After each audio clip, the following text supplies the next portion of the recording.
Welcome to American Nightmares, where the shadows of the past come alive in the stories that keep you up at night. I'm your host, and tonight we're diving into the heart of terror with 9 bone-chilling accounts of ghosts captured on camera. These aren't Hollywood fabrications. These are raw, unfiltered encounters from ordinary people thrust into the extraordinary.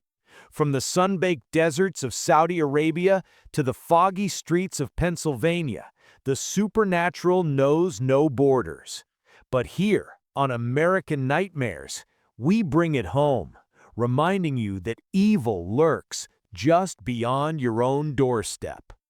Hit that subscribe button, ring the bell, and lock your doors. Let's begin. In the arid expanse of Saudi Arabia, where ancient sands whisper secrets of forgotten empires, lies a structure that locals dare not name aloud: the House of the Devil. It's a crumbling relic, its walls etched with the scars of unspeakable rituals, said to be the lair of jinn, malevolent spirits from Islamic lore that twist the mind and soul. Enter Abdullah al-Anbari, a daring ghost hunter whose Snapchat streams have amassed millions of views, turning him into a reluctant folk hero among thrill seekers. Abdullah isn't your typical paranormal investigator. He's a former engineer turned adrenaline junkie, armed with nothing but a smartphone, a flickering flashlight, and an unshakable faith in Allah's protection. It was a sweltering August night in 2025 when Abdullah set his sights on the house. The air hung heavy with the scent of dust and decay, and the moon cast elongated shadows that seemed to slither across the ground like living serpents. "Bismillah," he muttered, invoking God's name as he crossed the threshold, his Snapchat live feed buzzing with over 50,000 viewers egging him on. The house, built in the early 20th century by a reclusive oil baron rumored to dabble in black magic, had claimed lives before, workers vanishing mid-renovation, children refusing to play nearby. Locals spoke of screams echoing from its bowels at midnight, of doors slamming shut on their own, trapping intruders in eternal night. Abdullah's exploration started innocently enough.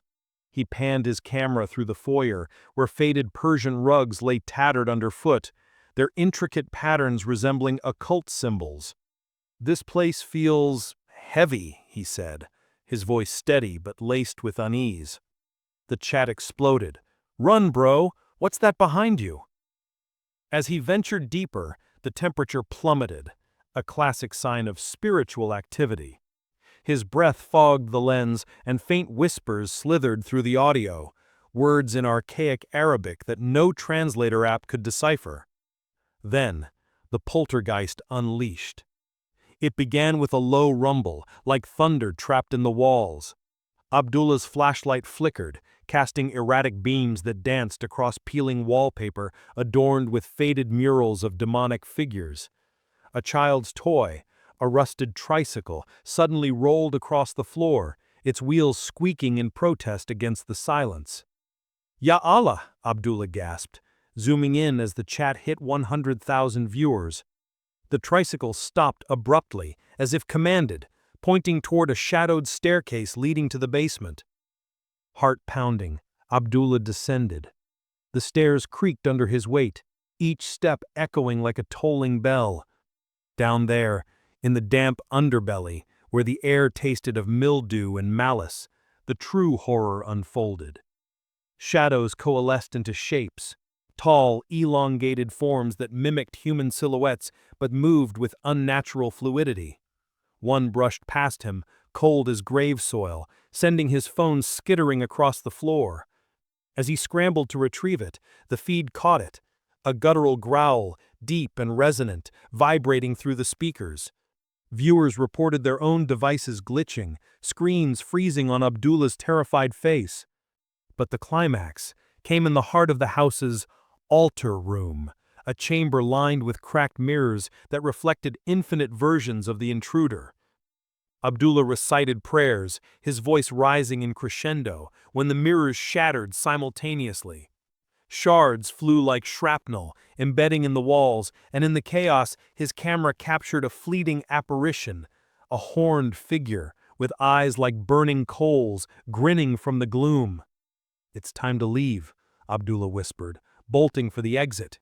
The door, bolted from the outside by his own hand earlier, wouldn't budge. Panic set in as pounding fists met unyielding wood, the entity closing in with whispers promising eternal torment. Miraculously, the door gave way just as the figure lunged, and Abdullah tumbled into the night, gasping for air. He never returned, but his stream, now viral with over 10 million replays, left an indelible mark. Was it a jinn, a poltergeist born of the house's bloody history, or the Baron's cursed legacy? On American Nightmares, we say, believe at your peril. If you're in the desert tonight, listen closely. The sands might whisper your name next. Across the ocean, in the quiet suburbs of Alaska, Renee Brown faced a terror far subtler than slamming doors: the unseen eyes of a child. Renee, a single mother and graphic designer in her late 20s, had always prided herself on her rationality. Her 2-year-old daughter, Maya, was her world, a bundle of giggles and curls, with eyes that sparkled like summer stars. But lately those eyes had been fixed on voids, following shadows that danced just beyond Renee's sight. It started innocuously. Maya, who had just begun stringing words into sentences, would babble to Papa Sky, an imaginary friend who lived in the clouds. Renee chalked it up to toddler whimsy, even joining in with tea parties for the invisible guest. But one crisp October evening in 2025, as rain pattered against their cozy Craftsman Homes windows, the play turned to fear. Renee and Maya were curled on the living room couch, a Pixar movie flickering on the TV, when Maya bolted upright, her tiny face draining of color. "Hide, Mommy, bad eyes," Maya whimpered, scrambling behind the couch cushions, her breaths coming in sharp, frightened gasps. Renee, heart-skipping, grabbed her phone. "Baby, what's wrong? There's nothing there." But Maya's wide eyes peered over the edge, tracking something, someone, circling the room. The camera, held steady, swept the space.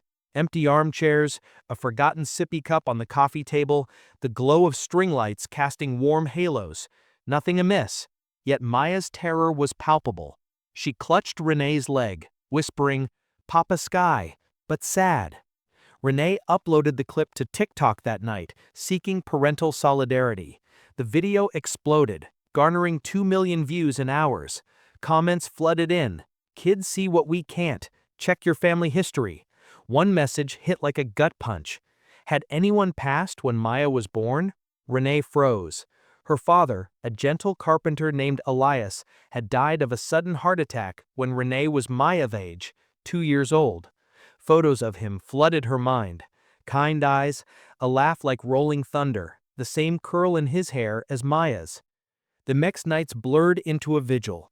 Maya would wake screaming, pointing at corners, waving goodbye to the air with chubby fists. "Bye, Papa, come play," she'd coo during the day, then cower at dusk. Renee installed night vision cameras, her skepticism crumbling under sleep-deprived paranoia. One feed caught it, a soft glow near Maya's crib, a translucent hand brushing her blanket, lingering protectively. No malice, but an ache. A grandfather reaching across the veil, unable to fully let go. Experts on American Nightmares weigh in.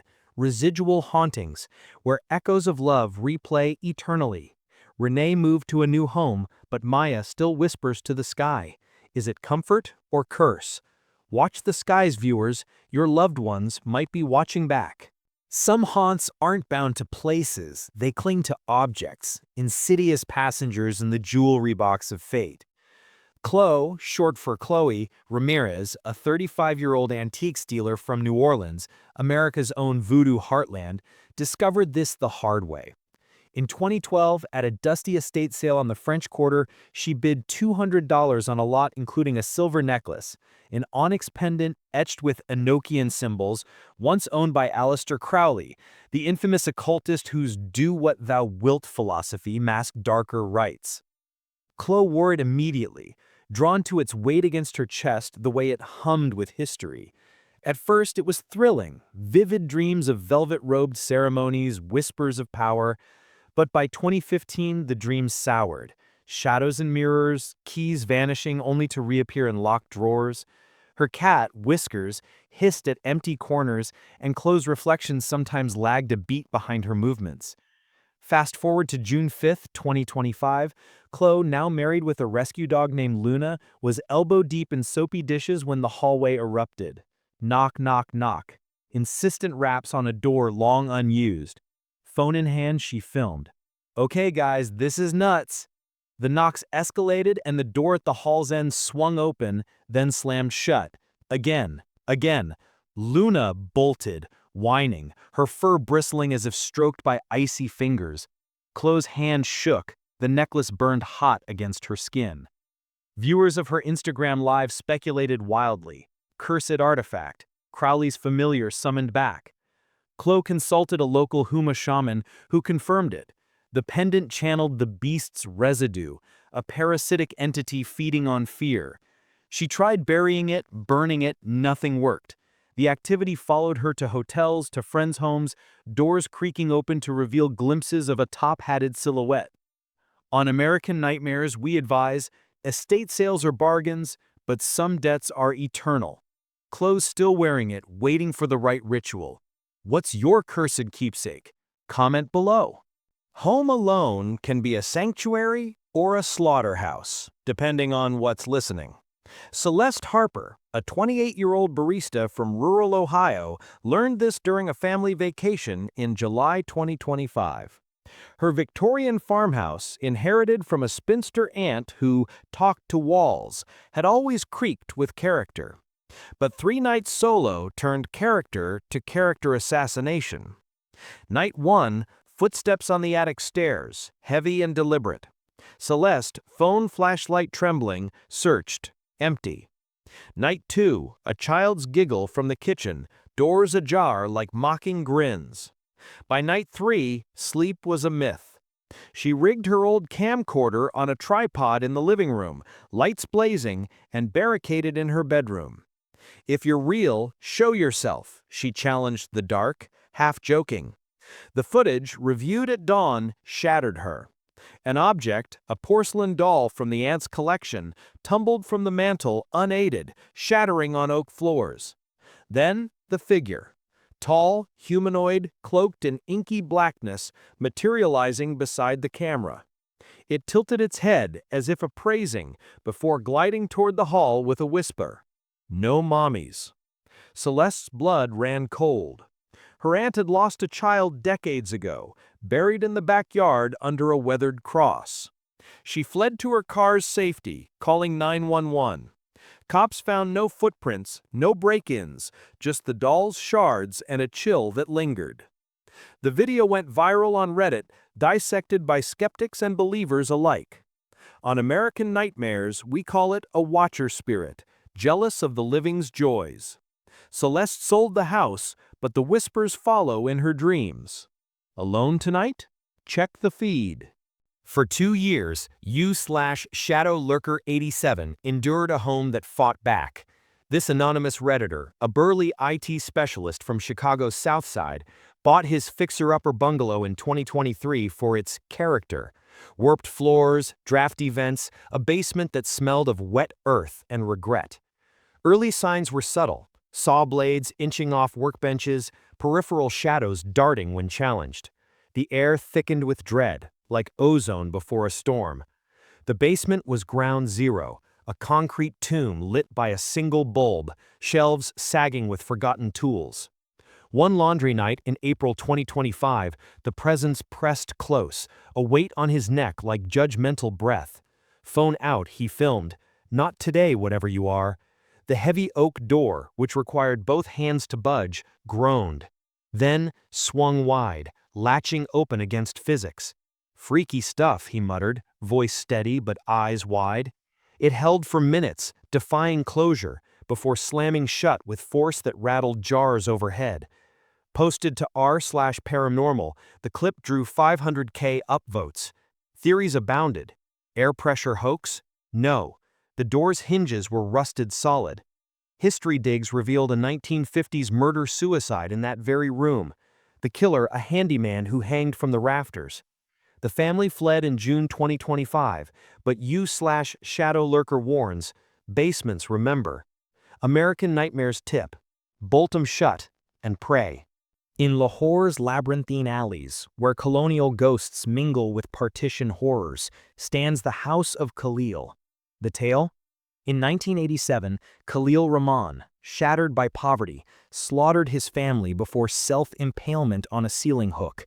His spirit, they say, replays the carnage eternally. Enter Ihab Kasmiya, often misspelled Quasmiya, a Pakistani YouTuber whose ghost hunts blend bravado and blasphemy, his channel boasting 1M subs. September 2025, Ihab, GoPro strapped, infiltrated at dusk. The house was a husk, vines choking windows, floors sticky with unseen residue. Noises started soft, like scratches like nails on chalkboards, breaths syncing with his own. "Khalil, if you're here, show mercy," Ihab quipped, panning to a doorframe where a pallid face flickered, eyes hollow, mouth agape in silent scream. Deeper in, pandemonium, windows bang shut like gunshots, doors barricaded from within. Ihab's feed caught the killer's shade lunging, translucent hands clawing air. He bolted, but not before a guttural, "Yee!" Khalil's last word, echoed through speakers. Fake or fate? Ihab's hiatus says real. American Nightmares, history's bloodstains never fade. Southeast Asia's roads pulse with myth, none more than Indonesia's Pontianak Path, a jungle-veiled bridge where a vengeful kuntilanak, flying female ghost, hunts drivers. Sam Rosie, 42, grizzled trucker hauling palm oil through Sumatra, knew the lore but laughed it off. Until October 10th, 2025, 2 a.m., post-service rig sputtering dead mid-span. Fog choked the cab, a rot stench invaded like bloated flesh. Phone torch down, bare feet, pale and elongated, hovered inches off gravel, attached to nothing. "Hey, come here!" Sam yelled, circling. Gone. Restart failed. He hiked for help, but the bridge's whispers pursued, feminine sobs morphing to shrieks. Viral dashcam snippet shows the feet reappearing, trailing his retreat. Kuntilanak legend, betrayed wife, feet reversed, luring men to doom. Sam quit trucking. American Nightmares, bridges cross worlds, tread lightly.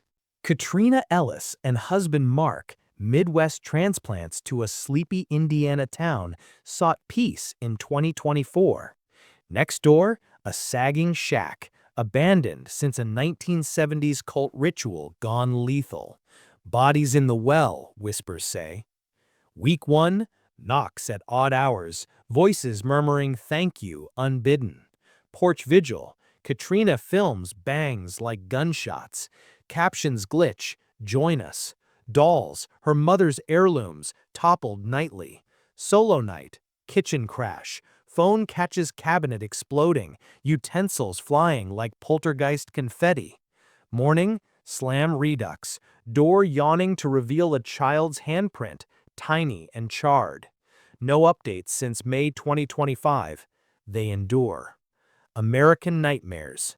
Neighbors from hell? Or worse?